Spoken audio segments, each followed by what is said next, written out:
J'ai investi plus de 500 000 € en publicité en ligne sur les réseaux sociaux et dans cette vidéo, je vais te dire les 7 plus grosses erreurs à ne pas connaître si tu veux scaler tes résultats sur Meta Ads ou Google Ads. Je m'appelle Marcelo et depuis 2020, j'aide mes clients à scaler leur business, à vendre plus, à avoir plus de leads grâce aux réseaux sociaux. Quelque chose d'important à savoir, je tiens à dire bien évidemment que il y a des professionnels qui ont investi beaucoup plus que moi sur les réseaux.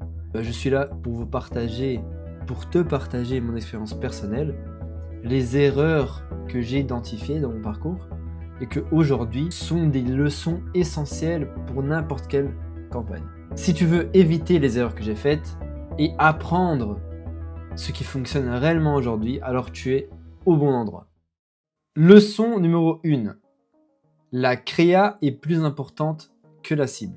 Tu peux avoir le meilleur ciblage au monde, mais si ton visuel n'est pas bon, ta pub n'est pas bonne, tu n'auras pas de bons résultats. Aujourd'hui, le 80-20 des publicités en ligne, surtout sur Meta par exemple, est la créa.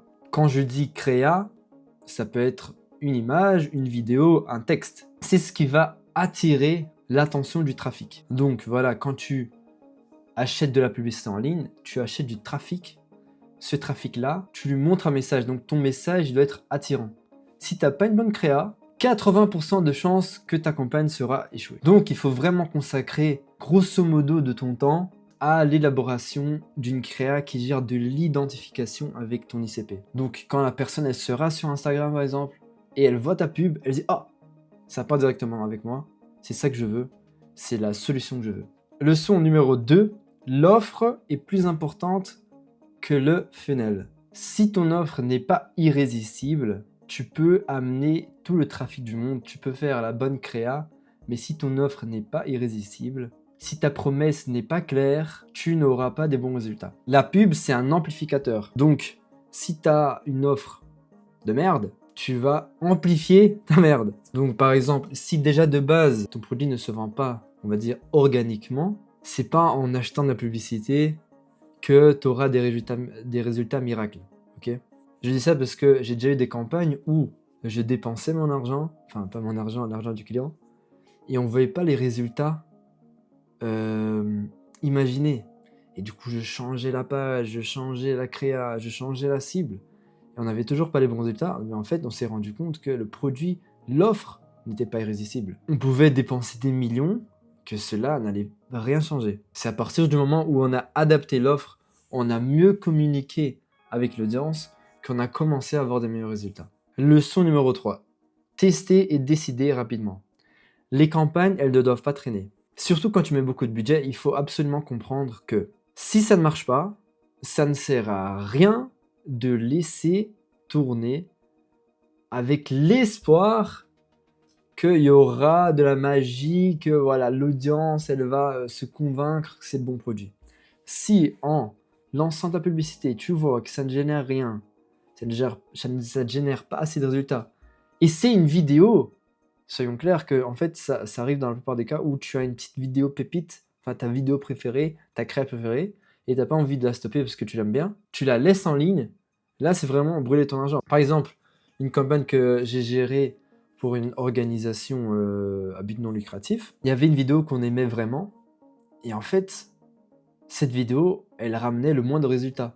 Même si dans cette vidéo, il y avait des influenceurs, des personnes connues, elle ne ramenait pas les résultats souhaités. Du coup, j'ai dû la stopper directement. Alors, je tiens à préciser que, bien évidemment, il y a la phase d'apprentissage. C'est quoi la phase d'apprentissage? C'est quand l'algorithme est en train de collecter des données, des événements, afin d'optimiser la campagne. L'idéal, c'est d'attendre que la phase d'apprentissage se termine pour ensuite optimiser. Mais quand tu as peu de temps, tu peux voir déjà après 24, 40 ou 72 heures que la créa, elle ne fonctionne pas assez bien. J'ai une règle comme quoi, si après 1000 impressions, ça ne va pas, bah du coup, tu peux déjà la stopper. En règle générale, entre 1000 et 5000 impressions, c'est déjà bien.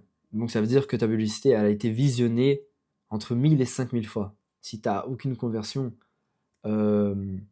après ça, il faut se poser les bonnes questions. Est-ce que c'était la bonne cible ou pas? Mais de manière générale, si tu as déjà la bonne cible, tu as une bonne créa et après 1000 et 5000 impressions, ça ne passe rien, donc il faut la couper. Les chiffres ne mentent pas.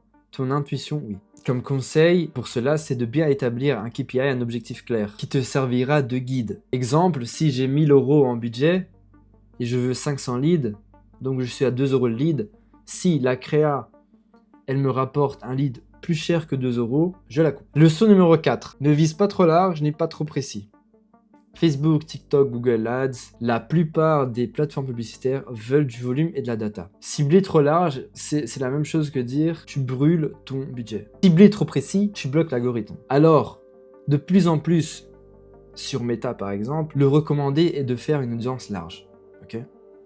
Mais quand on dit large, ça ne veut pas dire ne rien mettre comme segmentation. Si ton client est âgé entre 50 et 60 ans, par exemple, tu mets sur Meta 50-60 ans. Bien évidemment que la créa de nos jours, comme je t'ai dit à la première leçon, sert de segmentation pour ton ciblage. Donc de plus en plus, par exemple, Meta recommande que lors de tes campagnes, la segmentation se fasse par la créa. Mais ça ne veut pas dire que tu ne dois rien faire dans le ciblage. Plus tu donnes des suggestions à l'algorithme, plus tu auras des résultats plus rapidement.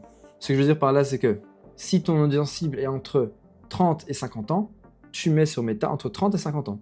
C'est tout. Voilà, ça c'est le ciblage large. Et là, grâce à ta créa, tu vas parler à ces personnes-là. De façon pratique, tu dois laisser de la liberté en quelque sorte à l'algorithme, mais être ultra spécifique dans ta créa. Leçon numéro 5. Suis les métriques qui comptent. Alors, il y a plusieurs métriques. Taux de clic, CTR, connexion de la page, CPM, CPC, etc. Tout ça, c'est bien, mais si ton chiffre d'affaires ne suit pas, ça ne sert à rien.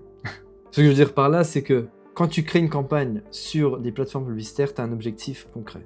Dans la plupart des cas, si tu es créateur de contenu, infopreneur, coach, consulting, entreprise, B2B, ce que tu veux, c'est avoir des leads ou générer des ventes. Ça ne sert absolument à rien que tu aies un CTR de 5% si tu n'as pas atteint ton coût d'acquisition voulu. Ça ne sert à rien d'avoir un CTR de 3%, de 10% si tu es en perte. Ce qui compte vraiment, c'est le coût d'acquisition, donc combien ça te coûte pour avoir un nouveau client ou un nouveau lead, ça dépend de ton business model. Le chiffre d'affaires généré grâce à la publicité, donc le ROAS, Return on Ad Spend, donc à 1 €, par exemple, j'investis 1 €, ça me revient à 3 €, le ROAS est de 3. Et le LTV, la valeur du client en fonction du temps. Donc il se peut, par exemple, que tu payes 50 € pour un client sur Meta, sachant que tu vends ton produit à 50 €, mais c'est un produit avec lequel les clients ont tendance à acheter 4 fois. Donc tu auras un LTV de 200 € par exemple. Okay ? LTV d'une formule, en prenant un exemple simple, c'est de manière générale la fréquence d'achat fois la valeur ajoutée par le client. Cette valeur ajoutée est calculée, par exemple, si tu vends 50 €, tu as un coût de 10 €, donc tu as 40 € de valeur ajoutée. Et sachant que le client achète 4 fois par an, par exemple, tu fais 4 fois 40, ça fait 160 €. Donc ton LTV est de 160. Donc suis ces 3 chiffres tous les matins, le reste c'est du bruit. Ce que je veux dire, c'est que tant que ces chiffres sont bons, tu ne devras pas spécialement chipoter, accorder l'importance pour les autres. Alors si ça ne va pas, bien évidemment, la campagne, là tu dois aller plus en profondeur. Donc si tu as un CTR qui est horrible, ça veut dire que la créa, faut l'adapter. Si tu as un CPM trop élevé, ça veut dire que tu cibles trop précisément. Il y a plusieurs aspects à prendre en compte, mais tant que ces 3 métriques sont bonnes, tu les suis. Leçon numéro 6, l'automatisation ne remplace pas la stratégie. Donc aujourd'hui, avec l'IA, on a de plus en plus les plateformes qui nous forcent à utiliser leur automatisation, leur intelligence artificielle, comme Meta Advantage Plus par exemple, les campagnes Perfmax sur Google. C'est cool. Moi, personnellement, par exemple sur Meta, j'utilise très souvent l'Advantage Plus. Mais il faut l'utiliser en sachant ce qu'il fait. Il faut savoir qui tu cibles, ce qu'ils veulent et pourquoi ils achèteraient maintenant. Ou sinon, tu vas gaspiller ton argent. Par exemple, si tu veux avoir plus de followers sur Instagram et tu utilises Advantage Plus, ta pub, elle sera diffusée sur Facebook aussi. Donc là, tu vas jeter de l'argent par la fenêtre. Donc il faut bien savoir, bien comprendre en quoi les automatisations dans la plateforme servent. Et pour finir, la 7e leçon, toujours être à jour. Les plateformes changent, les gens changent aussi. Ce qui fonctionnait il y a 1 an peut ne plus fonctionner aujourd'hui. Donc il faut toujours être à jour avec les tendances, surtout que nous vivons dans un monde où voilà, l'information est très rapide. Il y a toujours des nouvelles stratégies, toujours des nouvelles choses à tester. Donc si tu es un bon professionnel, si tu veux vraiment évoluer, scaler tes campagnes en ligne pour agrandir ton business, il faut absolument que tu suives les tendances, que tu saches comment optimiser. Et ce que j'ai dit dans la leçon numéro 3, si je ne me trompe pas, il faut tester vite et décider rapidement. Donc voilà, hop, tu as vu une nouvelle stratégie sur TikTok, tu la testes, si ça ne fonctionne pas, t'arrêtes. Et voilà, tu pars dans un autre concept. Il faut toujours être en mouvement. Alors, il y a certains outils, par exemple sur Meta, le Ad Library, où tu peux voir ce que font tes concurrents, tu peux voir les tendances en matière publicitaire. C'est un cycle. Tu dépenses de l'argent, tu as des données, tu analyses, tu optimises. C'est un cycle infini, et ce cycle infini est le seul moyen d'évoluer dans le digital. Un conseil pratique est que consacre 10% de ton 10 à 15% de ton budget à des tests. Donc par exemple, tes campagnes, elles tournent déjà. Tu consacres 10% à, voilà, tu as une nouvelle idée, tu as une nouvelle publicité que tu as envie de tester. Tu mets ces 10% là et tu vois comment ça fonctionne. Si ça fonctionne, tant mieux. Bah alors là, tu consacres plus de budget. Si ça fonctionne pas, tu as perdu une petite partie de ton budget. Donc voilà, j'espère que cette leçon te serviront dans ton aventure dans le digital. N'oublie pas de t'abonner et de liker la vidéo si ça t'a plu, ou alors de commenter, je serai très actif en répondant à toutes tes questions. Je te vois à la prochaine.